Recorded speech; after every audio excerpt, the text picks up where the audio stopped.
Hello, this is James and the Band of Fire, chapter 16. If you are prepared, you shall not fear.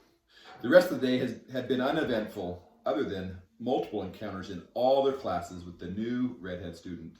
James wasn't sure why he knew her, but he started to definitely recognize her. His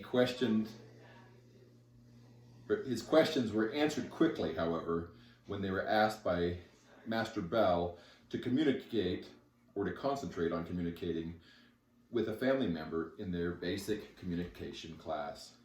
Many students were seen writing letters. Some were even making plans to make phone calls home using the phones or computers in camp.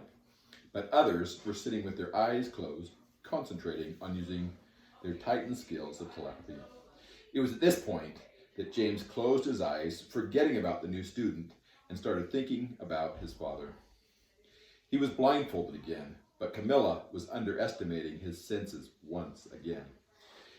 He had already seen everyone, recognized their voices, and even knew the sound of their walk, their breathing, and even their way of moving.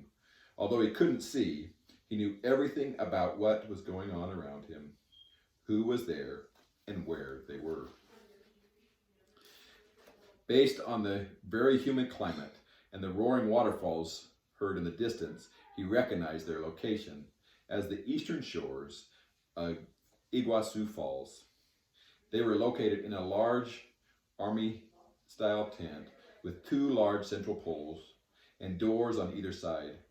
He could hear the fabric moving slowly in the wind. There was a table by the east door with two individuals sitting in fabric camping chairs. Camilla was not in the room at the moment, as he could hear her in the tent 100 yards away to the west, one of 6 large tents set up in the dense forest area. The two at the table were Minerva Medusa, or Minnie, as they liked to call her, and Adam Kane, his guard over the last several weeks. As he concentrated on the table, he noticed multiple books on the table, including the Book of Adam, with Camilla's name embossed on the front. This was the book she received when she turned 12. But the last name, Adamson, had been scratched off the leather cover. It was open to chapter 9, and they were reading aloud from the pages of The Gift of Orientopathy. He absolutely loved the way Juliana had updated this chapter in the most recent edition of the book. She had interviewed him 4 years ago to write portions of it. But as he listened to Minnie read, he knew they were searching for increased knowledge on his personal abilities. I wish Zoram were here. Simon is one of the best Orientopaths, and we need to know if he has the ability to not just find our exact location, but share the information with others. Minnie's voice sounded a little irritated with the hint of worry. And can Doc McAdams access his mind? Camilla has guaranteed that Doc has been unable to find him. Doc has been trying, but she has blocked his access to Simon's mind constantly since we kidnapped him. Adam reassured her with great confidence and power in his voice. Besides, I would love to have the Band of Fire come after us. This new bow of mine would love some practice. Distracted by their reading and speaking, Simon had failed to feel the bow sitting on the table next to Adam. It was a large compound-style bow made of a composite metal and fiberglass. It was actually one of a kind of design and must have been designed and made by Adam. It appeared to have the ability to shoot multiple arrows at a time, and based on the tension of the strings, could probably guarantee accuracy for 200 to 300 yards, if only there was a way he could warn Doc and the others. But he has never been successful at telepathy, and even if he were, Camilla had John Volley monitoring his mind. It was at this point that he heard John on the opposite side of the tent, sitting in a camp chair, arms folded across his chest and looking directly at Simon. "You are right, Simon. Nobody can enter your mind without me knowing. And your inability to communicate telepathically makes it even easier for me to block any such communication. Nobody is strong enough to get past Camilla and I together. As his voice trailed off, Simon could feel the large smile on his face. John was a black man, 5 foot 4 inches tall, with short, curly black hair, dark brown eyes, and glasses. He had a strong build, but was not an intimidating figure at all. His telepathic powers were not as impressive as Simon was used to, but he was married to Arya for several years, and she was the best. As he finished his thought, Camilla walked into the east door of the tent, and John stood to greet her. John, I need a report on Zoram and Ellie. Are they integrated into the camp? Does Doc suspect anything?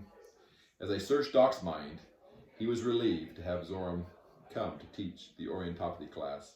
He feels he has more important things to do than help with the instruction. Of course, he needs to ensure students are limited in their development to their curriculum, Camilla said with laughter in her voice. And Ellie has been accepted into the Minotaur Patrol, but she has asked about your brother. He is at camp this year. James? Oh yes, I forgot that he is 12 now. Time flies when you're kidnapping worthless fathers to keep them from influencing their new Titan son, she said with a smiling glance at Simon. And why is he blindfolded? His abilities to know where we are, who is here, and what is happening around him is acutely developed. If only Zoram were as skilled.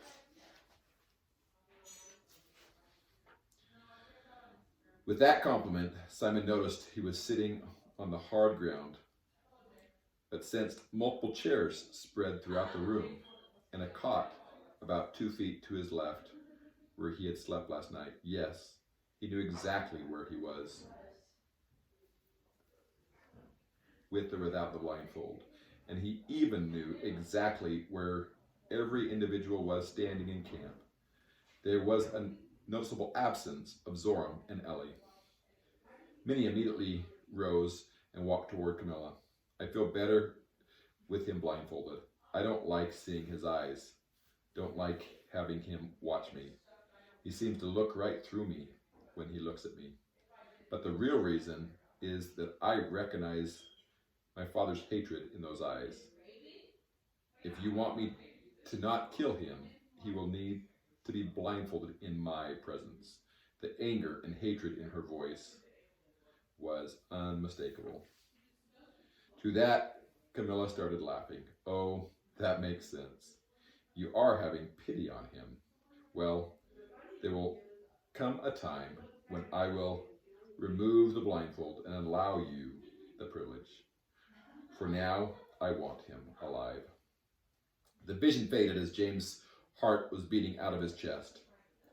He was no longer sitting on the stool he had been on in the class, but was lying on his back, looking at Master Bell, Michael, Becca, and Carrie.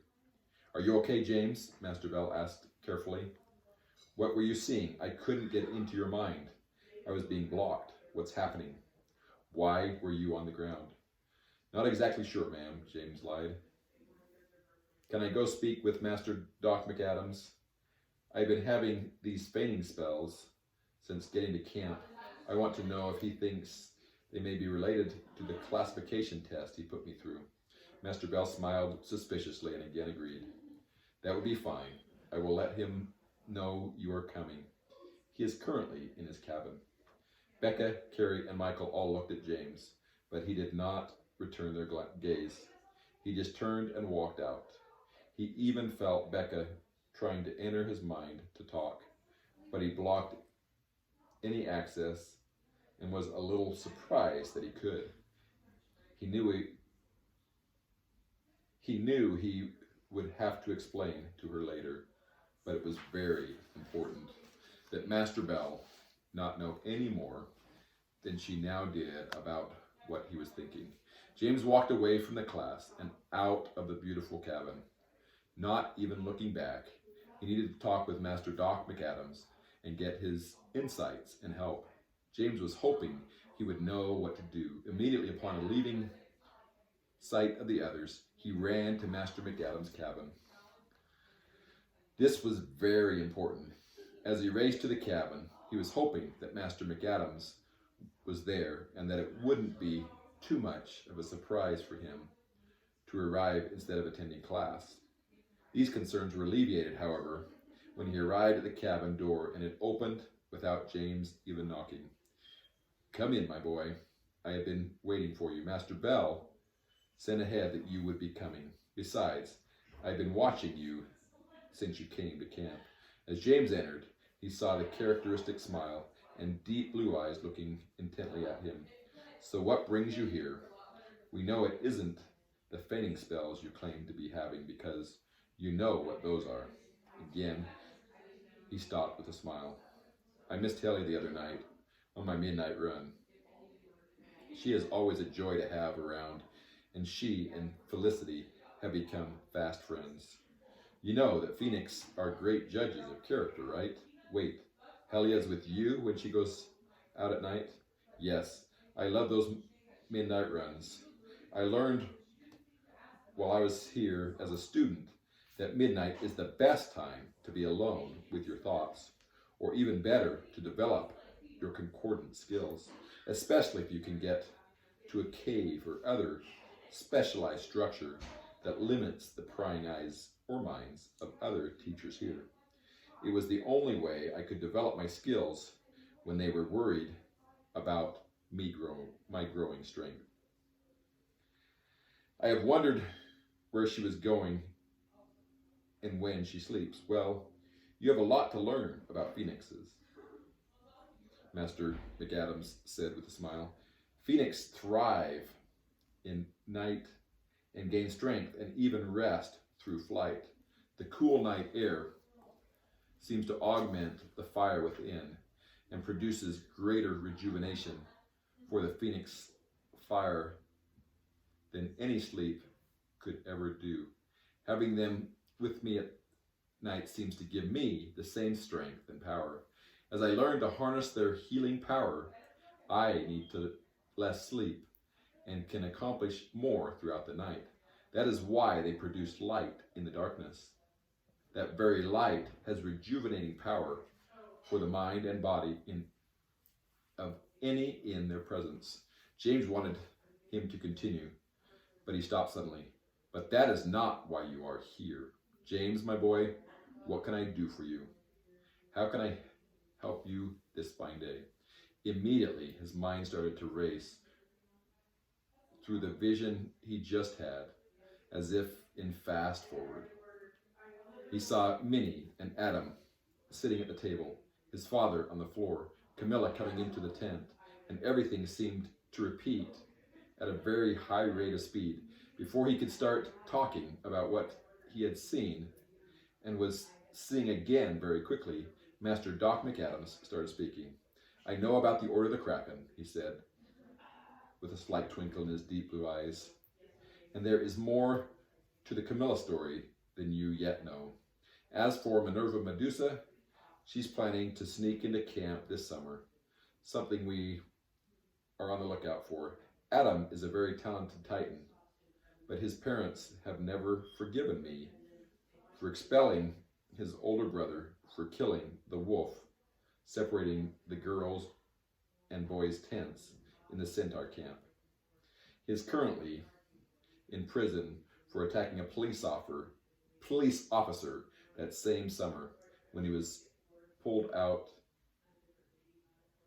over in a traffic stop. John has been searching my mind and is getting whatever information I want him to have.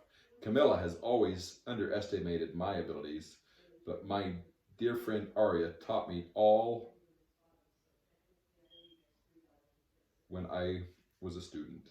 Even Camilla is not as talented in telepathy as her amazing mother was. But Master McAdams, I am worried about Ellie and Zoram. They have infiltrated the camp and think they have you fooled. Yes, I know about them as well. It is important that they are here right now and think they are here unrecognized. As long as they are in camp, we have a direct connection to Camilla and the order.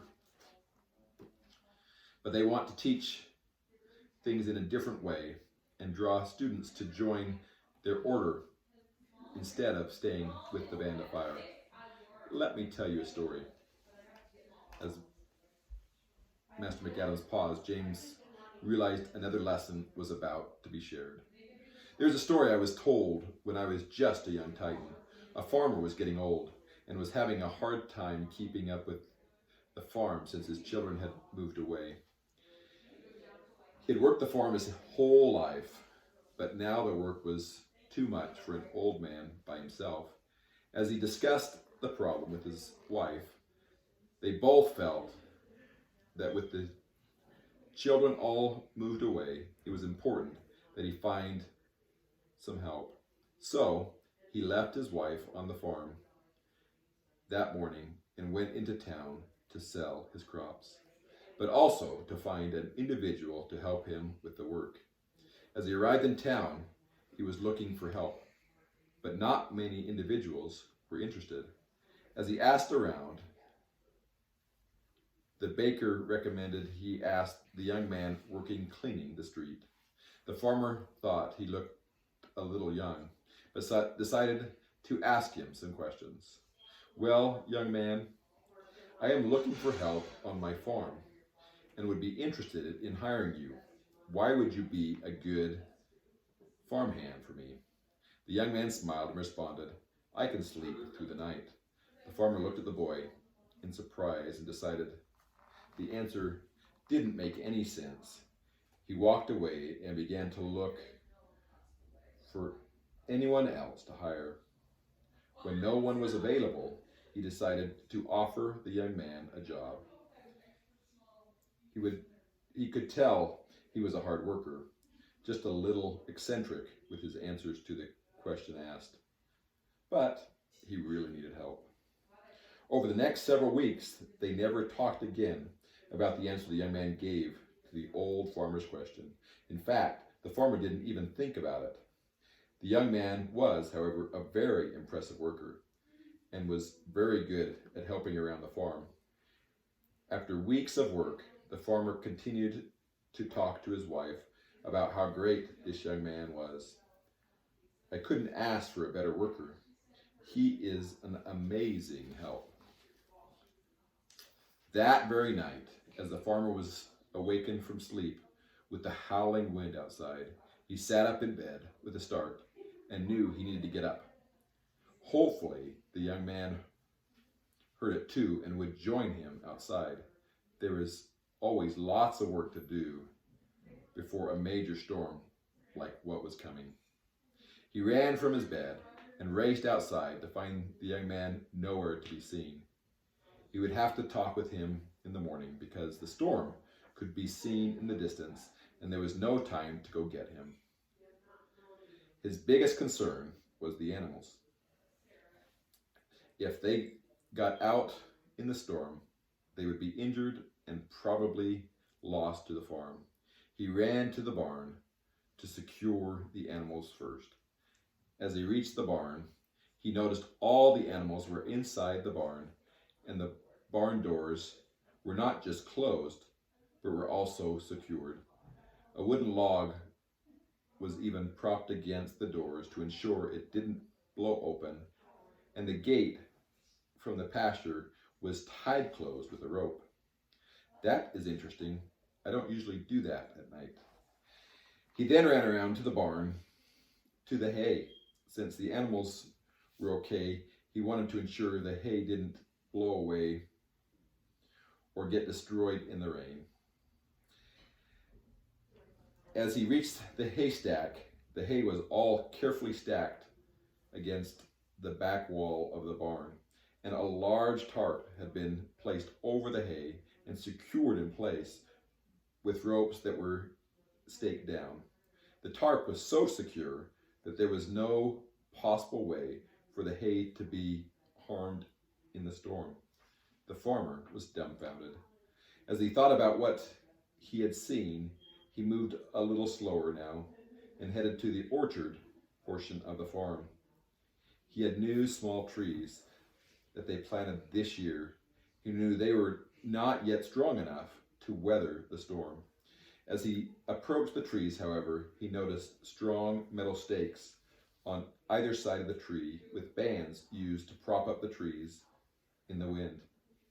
Even these trees were already secured for the weather. He turned to the corn in the garden and noticed rock walls propped up to slow the wind from the east. He saw the tomatoes cages staked down with ropes to ensure they stayed standing. He saw the dog's home staked down and turned to protect the opening from the wind, with a small tarp covering the door to keep out the rain. He then turned to notice all the tools had been put away. The shutters on the farmhouse were even tied back to reduce the rattle in the wind. Everything really was prepared for the storm. He slowly walked back to the house with all worries gone. The storm could come, and he would be able to sleep without a worry. Just then, the young man's words returned to his mind. I can sleep through the night. Well, yes, he can. Now I will sleep through the night too. With that, he slid off his boots and changed back into his night clothes and climbed into the bed. The old farmer had never slept so good through the night as he did the rest of that night. James, my boy, please trust me. Even with Zoram and Ellie here in camp and Minerva trying to sneak in, I can sleep through the night. May I suggest you find a way so that you can sleep through the night as well. With that, Master McAdams recommended he return to class and promised to keep in touch. He also encouraged him to be mindful of any instruction he could get from Helia. His words echoed in James' mind throughout the rest of the day. Trust her and let her help you become who I know you can be. After a few more classes that day, with James distracted throughout and Becca a little irritated at James for his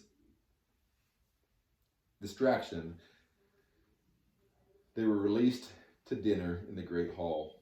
James wasn't even hungry again, but figured Becca would be even more irritated with him if he skipped another meal. She was so like his mother and wanted him to eat well every day.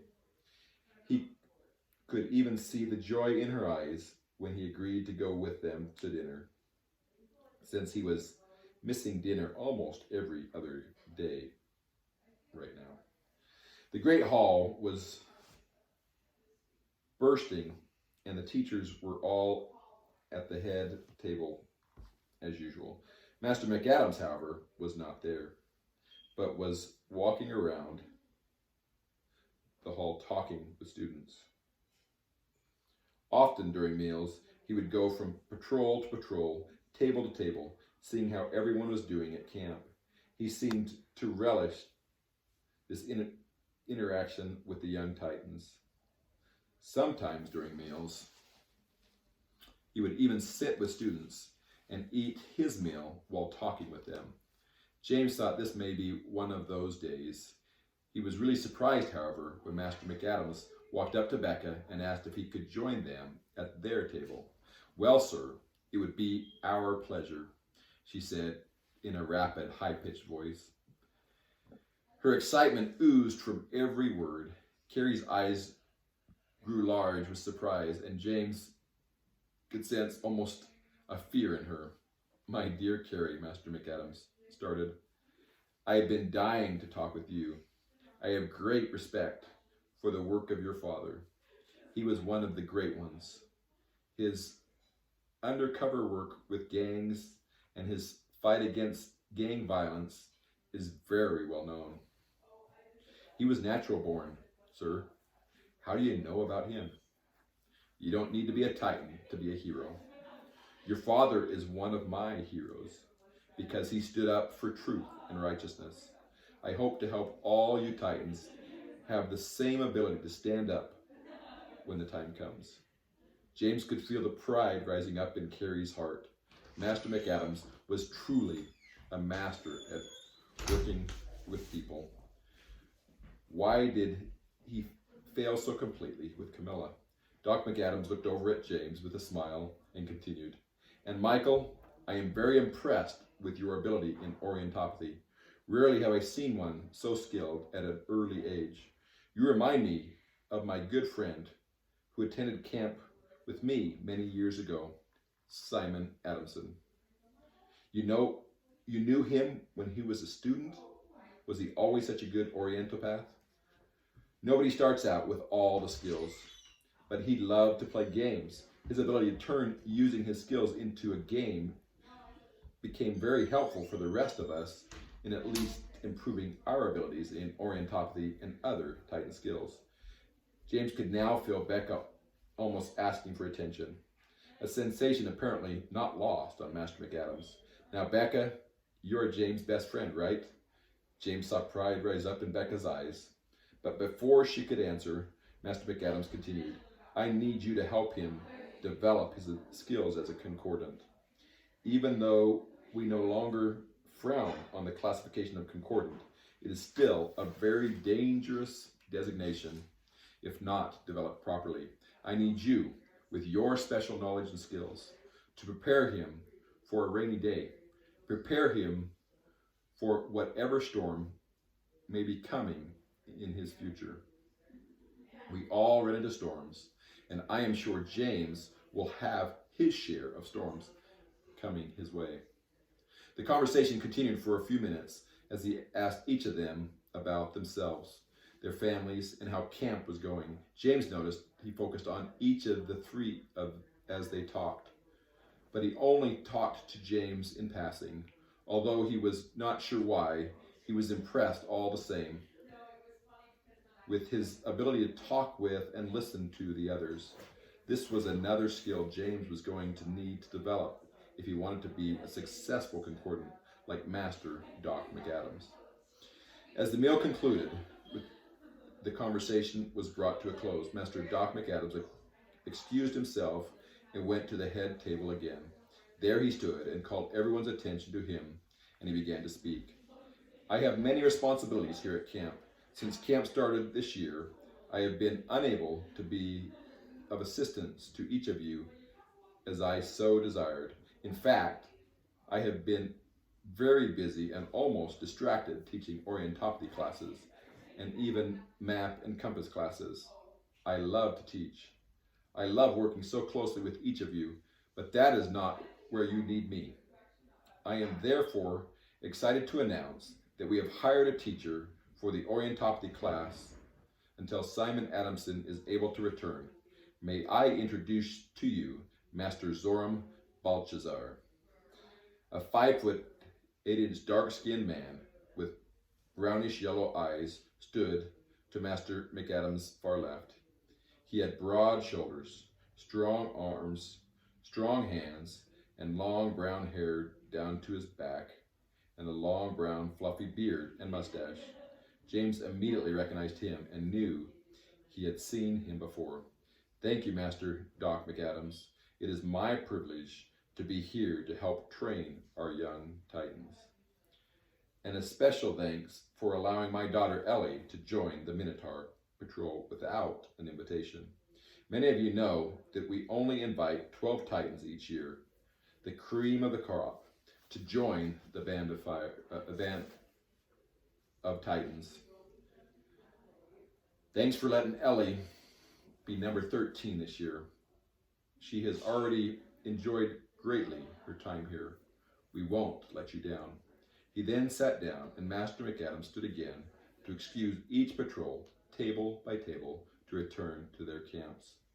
They were given the rest of the evening off to visit as patrols, catch up on studies, and prepare for the primary patrol challenge that would be happening this next week. James didn't know much about this challenge, but knew Becca could fill him in when they got to camp.